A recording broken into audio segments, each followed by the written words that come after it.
저희 시댁에는 제사가 1년에 3번 있어요. 구정 제외하고 원래는 2번만 있었다고 하던데 제가 이 집에 시집 오면서 시어머니가 갑자기 제사를 1개 더 늘리셨다네요. 큰 댁에서 지내는 제사를 일부러 가져오신 거예요. 네, 저희 시댁은 작은 집이에요. 큰아버님, 큰어머님 모두 정정하게 계시고 그 밑으로 아들도 2이나 있습니다. 큰댁 큰아들은 결혼한 지 꽤 됐고요. 그 집에서 지낼 제사를 굳이 가져와 일을 만드신 게 바로 저희 시어머니입니다. 어머님 말로는 충주에 있는 땅 유산 때문에 가져온 거라고 하시더군요. 그런데 시 당수거른 말씀 들으니 제사랑 상관없이 그냥 가만히 있어도 어차피 시아버지 앞으로 몇 % 상속될 수밖에 없다던데 시어머니가 굳이 우기고 우겨서 제사를 가져오셨다더군요. 그것도 저 결혼하자마자요. 그래서 봄에 2번, 가을에 1번 이렇게 제사 지냅니다. 저는 맞벌이 하고 있는 워킹맘이고요. 교육청에서 근무하고 있는 공무원입니다. 안 바쁠 땐 칼퇴하며 애들 챙기지만 바쁠 땐 진짜 바빠요. 야근도 많이 하고 결코 꿀 빠는 보직 아닙니다.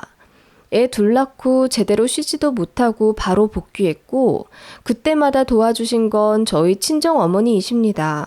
시댁은 저희 집이랑 차로 2시간 거리이고 친정은 저희 집이랑 좀 가깝기 때문에 아이들 등하원이나 가끔 불시에 애들 아파서 조퇴하고 그럴 때 저희 친정엄마가 다 도와주셨어요. 일하는 엄마가 죄라고 애들이 제 말은 안 듣고 지 외할머니만 더 따르고 좋아할 정도로 저희 애들과 친정엄마 사이의 유대감은 참 특별합니다. 저 역시 저희 친정엄마한테 얻어먹은 반찬만 냉장고 몇십 대는 꽉 채울 정도일 거예요. 그래서 저도 친정엄마한테 많이 보답하려고 노력했고요. 한 달에 용돈도 섭섭치 않게 드렸고 제주도며 괌이며 여행도 보내드렸습니다. 그런데 저희 시어머니는 이런 단편적인 모습만 보시고 질투를 많이 하시더라고요. 사실 친정엄마 덕분에 저도 일하며 건실하게 가정 꾸리는 거잖아요. 솔직히 말해서 결혼하면서 시댁에서 지원 한 푼 안 받았습니다. 요즘 젊은 신혼부부들은 자기들 힘으로 대출받아 보금자리 일궈 간다면서 저희도 그렇게 살길 바라셨죠. 저희도 마음 같아선 그러고 싶죠. 그런데 모아둔 돈은 빠듯하고 대출을 억씩 턱턱 받자니 뭔가 숨도 막히는 와중 친정엄마가 모아두신 비상금으로 저희 신혼집 보태주셔서 겨우 한숨 돌렸거든요. 그 돈은 사실 돌아가신 친정아빠 사망보험금의 일부였어요. 얼마나 의미 있는 돈인지 알기에 정말 받기 싫었지만 친정엄마가 기어코 손에 쥐어주신 덕분에 눈물로 계약한 저희 첫 집입니다. 시어머니는 그 사실 아시고도 보태주실 거면 조금만 더 보태서 애들 매매할 수 있게 해주시지. 전세나 매매나 별 차이도 안 나는데 내가 다 아깝다.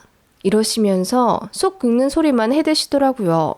시어머니 성격 대충 어떤지 아시겠죠?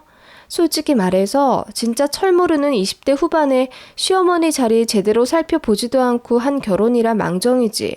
다시 그때로 돌아간다면 바로 파혼하고 싶네요. 아무튼 그런 시어머니였고 저도 나름 할 말 하는 며느리라 애들 낳고 나서는 무서울 게 없어 시어머니한테 말대꾸도 좀 하고 투닥투닥 거리기도 했습니다. 많은 일들이 있었고 저도 시간이 많이 지났기 때문에 이제 웬만한 일은 한 귀로 듣고 훌려버릴 지경에 이르렀지만 결코 적응이 되지 않는 것이 하나 있습니다. 바로 시댁 제사입니다. 일전에 시어머니가 시댁 제사 다 끌어모아와 1년에 3번 지낸다고 썼잖아요. 네, 그 제사 무슨 일이 있어도 제가 다 참석하길 원하십니다. 제사는 거의 평일 저녁에 하시고 어머님은 제가 낮부터 시댁에 와서 음식하길 바라십니다. 저는 맞벌이라고 했잖아요. 안 그래도 애 둘 낳고 책상 지키랴 승진 준비하랴 바빠 죽겠는데 시어머니는 그런 것도 아랑곳 않고 제사는 무슨 일이 있어도 꼭 저를 부르십니다. 제사 있는 날은 무조건 휴가를 써야 한다며 일주일 전부터 저를 채근하세요. 다음 주에 제사인 거 알지? 휴가 결제 미리미리 받아놔. 저번처럼 발등에 떨어진 불똥 마냥 급하게 해서 오지 말고. 어머님, 다음 주에 행사가 너무 많아서 휴가 내기가 부서원들한테 너무 미안해요. 승진한 지 얼마 안 됐기도 해서 눈치가 많이 보이는데 저 이번에는 애들 아빠만 보낼게요. 몇 년 동안 빠짐없이 참석한 제사잖아요. 몇 년 동안 안 빠진 거 이번에는 왜 빠진다는 거냐? 어차피 오래 못 다닐 직장인데 왜 그렇게 공들여 다니니? 잔말 말고 무조건 와. 적어도 2시에는 와야 한다. 그래야 방앗간에 네 차 타고 같이 가지. 어머님, 제가 시댁 제사일에만 유독 약한 이유가 있습니다. 결혼 초일이었어요. 그날도 시댁 제사를 앞두고 있었는데 회사에서 일이 너무 많아서 점심도 못 먹고 일했어요. 오후 반차를 쓴 날이라 1시에는 나가야 했었는데 도저히 안 되겠더라고요. 애초에 반일 휴가를 낸 것 자체가 무리였던 주였습니다. 그래서 별일이야 있겠냐는 심정으로 시어머니께 문자로 제사 참석 못하겠다고 죄송하다고 써서 보내드리고 바로 정신없이 일하고 있었습니다. 그런데 3시간 정도 후 동기에게 메신저 쪽지가 오더라고요. 직장 건물 1층 로비에 저희 시어머니가 와 계시니 빨리 내려가 보라고요. 그 쪽지 보자마자 놀라서 허겁지겁 내려갔더니 시어머니가 얼굴이 벌개진 채로 저에게 삿대질을 하며 마구 화내시더라고요. 뭐? 제사를 안 온다고? 이혼할 거 아니면 여자가 시댁 제사는 무조건 참석하는 건데 너 지금 이렇게 되도 않게 나오는 거 보니 우리 아들이랑 이혼할 생각이로구나? 네? 어머님, 그게 무슨 말씀이세요? 저 너무 바빠서 점심도 못 먹고 이랬어요. 사정이 있잖아요. 사정은 무슨 사정? 참말 말고 와. 내가 너 버릇 고쳐주려고 한달음에 네 직장까지 왔어. 당장 가방 가지고 내려와. 무슨 대단한 일을 한다고. 그렇게 시어머니는 저희 회사 사람들 앞에서 고래고래 소리를 질러가며 혼을 내셨고 저는 그날 개망신을 당했습니다. 시어머니는 제사에 있어서는 철두철미하신 분이었습니다. 제가 맹장이 터져도 전쟁이 터져도 시댁 제사에는 반드시 와야 한다는 일종의 집착 같아 보이기도 했어요. 그날 저는 눈물을 펑펑 흘린 채 시댁에 가 전을 부치고 사과를 자르며 제사상을 차렸습니다. 어머님이 그러시더라고요. 알겠지? 너 제사 안 오면 내가 지구 끝까지라도 쫓아갈 거다. 또 망신당하고 싶지 않으면 제사하는 날에는 제깍제깍 건너와. 다행히 몇 달 뒤 다른 지역 청으로 이동하게 되었고 저는 세근무지에서 또 망신당하고 싶지 않아서 제사는 무조건 참석했어요. 어머님은 정말 한다면 하는 분이라 직장에 또 오실 것 같았거든요. 저희 남편이요? 이런 시어머니에 대해 본인도 당연히 불만 가지고 있습니다. 제사로 저 피곤하게 하지 말라며 본인이 더 불같이 화내는 사람인데 또 웃긴 게요. 남편이 나서면 가만히 있던 시아버지가 난리치십니다. 어디서 고추 달린 게 집안 제사 가지고 여자 감싸냐고요. 정말 길길이 날뛰면서 화내시는 바람에 그냥 제가 알겠다고 하고 그랬어요.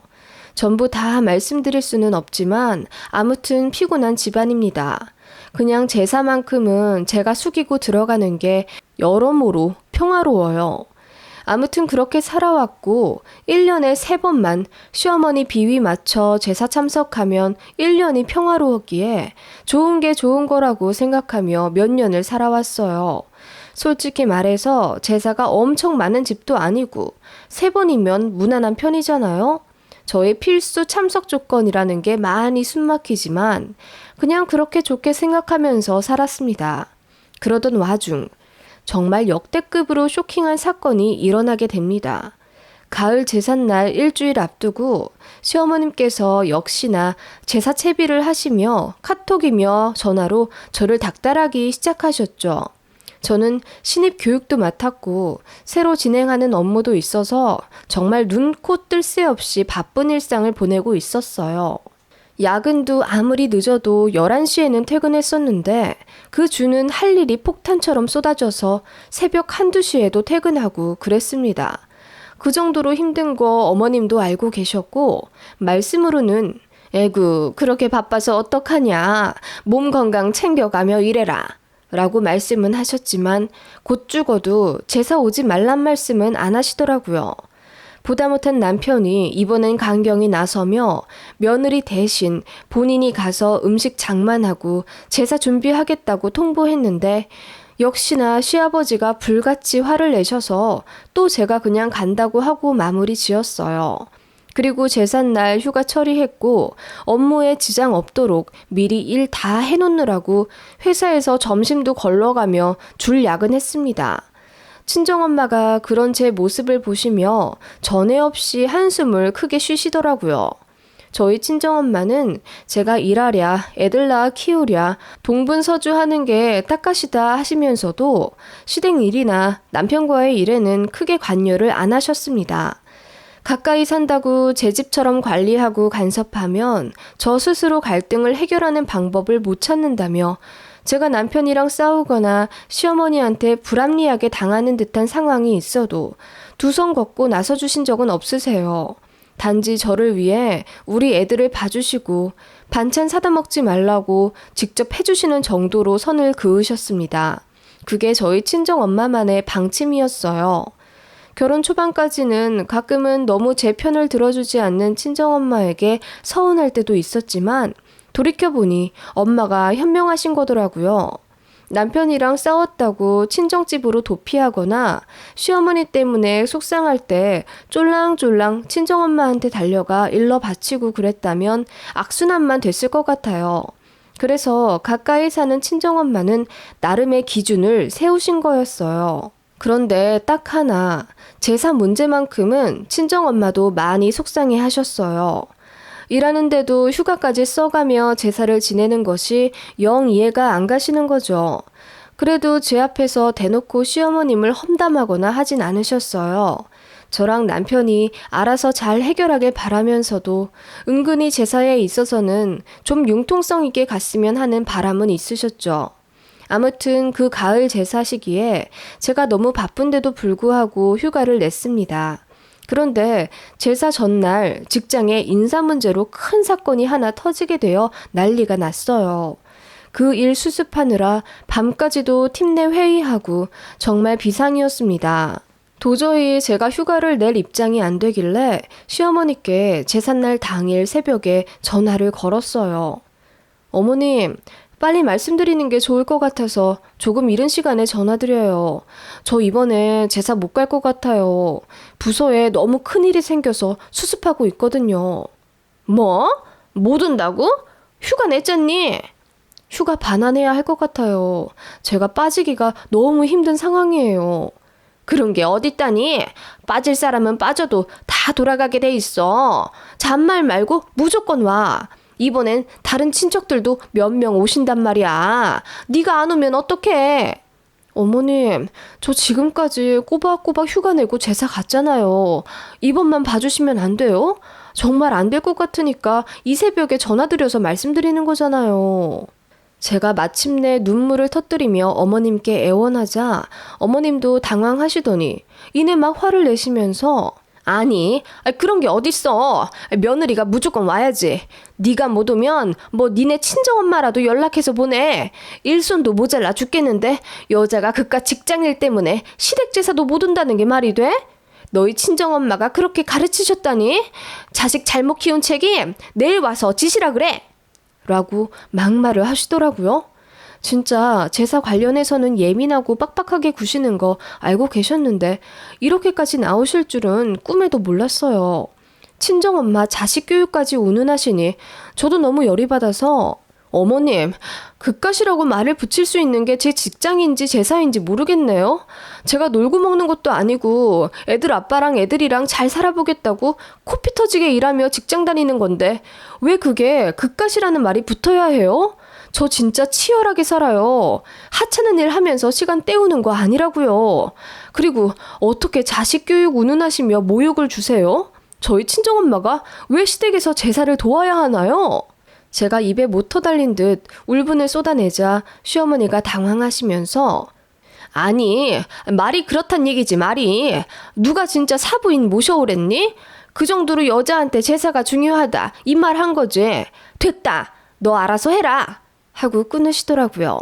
전화 끊고 눈물이 줄줄 나왔고 남편이 사실 알고 너무 미안해하면서 이번에 본인이 가서 무슨 일이 있어도 제사 관련해서 일 마무리 짓고 오겠다 하더라고요. 안 그래도 저도 직급이 올라가면서 많이 바빠졌거든요. 그리고 그날 직장일 때문에 저녁에 애들을 맡기고자 친정엄마께 전화를 드리다가 제사일로 시어머니한테 한 소리 들은 걸 말씀드리게 됐어요. 원래 같았으면 미주알, 고주알 다 말씀드리진 않는데 이번엔 저도 너무 속상해서 시어머니의 실언까지 어쩌다 보니 다 전달하게 됐습니다. 그러면 안 되지만요. 친정엄마는 제 예상보다 더 불같이 화를 내셨어요. 뭐라고? 나더러 자식 교육을 잘못 시켰다고 했다고? 제사가 네 직장보다 더 중요하다고 했다고? 세상에 일하는 며느리 꼬박꼬박 제사에 불러 일 시키는 거 가만히 보고만 있었더니 이건 뭐 똥인지 된장인지 구분도 못하는 집안인가 보다. 자식 교육? 내가 이번에 가서 제대로 교육시키고 와야겠다. 하시면서 화를 내시더라고요. 그냥 홧김에 그렇게 말씀하신 줄 알았는데 아니었습니다. 저도 일하느라 바빠 몰랐는데 나중에 듣게 된 사실로는 정말 쇼킹 그 자체더라고요. 친정엄마가 정말 저희 시댁으로 건너가신 거예요. 시댁의 당도에서 문이 부셔져라 현관문을 주먹으로 노크하셨대요. 이윽고 문이 열리고 저희 친정엄마 얼굴을 본 시어머니 표정은 그야말로 하얗게 질려서 무슨 귀신 본 듯 하셨다네요. 아니, 사부인이 여기를 어떻게 저희 딸이 오늘 제사 못 온다니 저라도 와야죠. 자식 교육 제대로 못 시킨 대가로 오늘 여기서 제사 제대로 돕고 갈게요. 그래야겠죠, 사부인? 아니, 네? 아니, 그건 제가 그냥 홧김에 그렇다고 여길 진짜로 오시면은 자, 앞치마 어딨죠? 하나 주세요. 그렇게 막무가내로 부엌에서 앞치마를 둘러매고 소매를 걷어붙인 친정엄마에게 너무 놀란 시어머니가 허옇게 질린 안색으로 아무 말씀 못하시자 친정엄마가 먼저 냉장고 여기저기를 뒤져가며 요리 준비를 시작하셨다네요. 아유, 사부인, 이러실 것 없습니다. 그만하시고 일어나세요. 아니요, 할 건 해야죠. 못난 저희 딸이 일하느라 바빠서 제사도 못 오는 게 말이 되나요? 제가 오늘 다 하고 가겠습니다. 아니, 근데 고구마 튀김을 이렇게 하셔서야 되시겠어요? 이거는 설탕물에 좀 재워놔야죠, 사부인. 설탕 좀 가져오세요. 그렇게 친정엄마가 한술 더 떠 시어머니에게 일을 시키기 시작하셨다네요. 그리고 제사상에 오를 요리마다 간섭하며 한 소리 하셨다네요. 가자미를 이렇게 올리셔야 되겠어요? 취잣물 없으세요? 권위 있는 집안 제사상이면 조금 더 신경을 쓰셔야지요. 아이고 사부인, 이것 보세요. 표고버섯은 이렇게 올리는 게 아니에요. 십자로 칼집을 내셔야지. 이게 뭡니까? 칼 좀 가져와 보세요. 그렇게 친정엄마는 입에 못 터단 듯 잔소리를 하기 시작하셨고 시어머니는 기가 질려 아무 말씀 못 하셨다네요. 그리고 뒤늦게 들어오신 시아버지가 놀라서 무슨 일이냐고 묻자 친정엄마는 사부인이 말씀하시길 우리 애가 제사 못 오면 친정엄마라도 불러오라 그러셨다네요. 안 그래도 그러려고 했거든요. 자식 교육 잘못했으면 AS 제대로 해드려야죠. 그래서 일하느라 바쁜 저희 딸 대신 제가 왔어요. 라고 말씀하셨고 시아버지가 잔뜩 언짢으신 기색을 펼치시며 시어머니가 말실수를 했나 본데 그 점 사과드릴 테니 어서 들어가시라 하셨대요. 그러자 친정엄마가 아니 일하는 며느리까지 꼬박꼬박 휴가 내서 부르실 정도로 중요하게 지내는 제사인데 보니까 음식 손질도 영판이네요. 제가 제사상 구도까지 제대로 잡아드리고 가야겠어요. 일단 상 좀 차려보세요. 제가 제대로 도와드리고 갈 테니 우리 사돈분들 저한테 맡기세요. 라고 천연덕스럽게 나오셨대요. 한사코 거절하며 말리는 시부모님과 오기가 가득한 친정엄마와 그야말로 불꽃 튀기는 신경전이 벌어졌고 결국 저희 엄마가 승리하셨다네요. 친정엄마는 제사 끝날 때까지 가지 않으셨고 시아버지가 제사상 상차림 하시는 거 옆에서 보면서 하나하나 다 훈수 두시며 잔소리를 하셨다네요.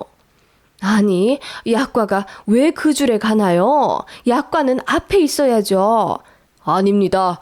저희 집은 약과 두 번째 줄에 놓습니다. 아니, 양반댁에서 제사를 너무 캐주얼하게 지내시는 거 아닙니까? 규율대로 해야죠.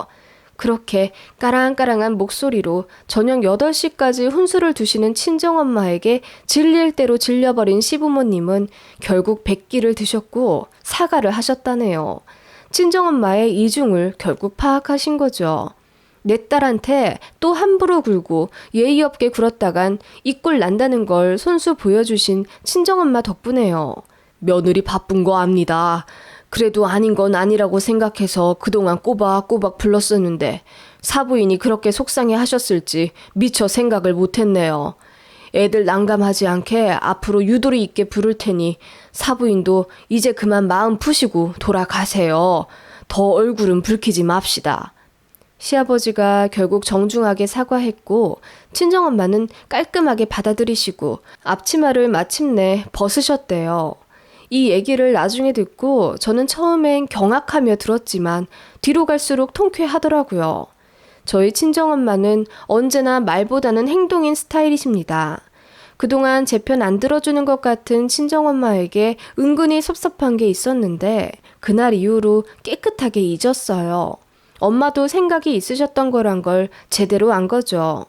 그리고 그날 이후로 시부모님은 제 일을 최대한 존중해 주시려 노력하십니다. 보수적인 지역에서 나고 자란 분들이라 며느리 대하는 행동 고치기가 쉽지 않으셨을 텐데 그날 이후로 많이 조심하시더라고요. 제사는 최대한 참석하려고는 하지만 무리해선 가지 않아도 될 정도로 변했습니다. 그리고 남편이 대신 가도 시아버지가 이제 아무 말 안 하시고요. 사실 친정엄마의 행동에 어쩌면 양가 어르신들 큰 싸움이 될 뻔하기도 한 건데 이렇게 무탈이 지나간 거 보면 다행이기도 해요. 상황이 좋게 흘러가서 다행이고 손발 걷고 행동으로 상황을 정리해 주신 친정엄마에게 정말 고맙습니다. 좋은 게 좋은 거라고 그냥 참고 저를 희생하려 했던 지난날의 제가 바보 같고 많이 반성합니다. 그날 이후로 그 일은 웃지 못할 하나의 사건이 되었고 농담까지 하게 되는 정도에 이르렀답니다. 저희 친정엄마의 골 때리는 복수 어떠셨나요?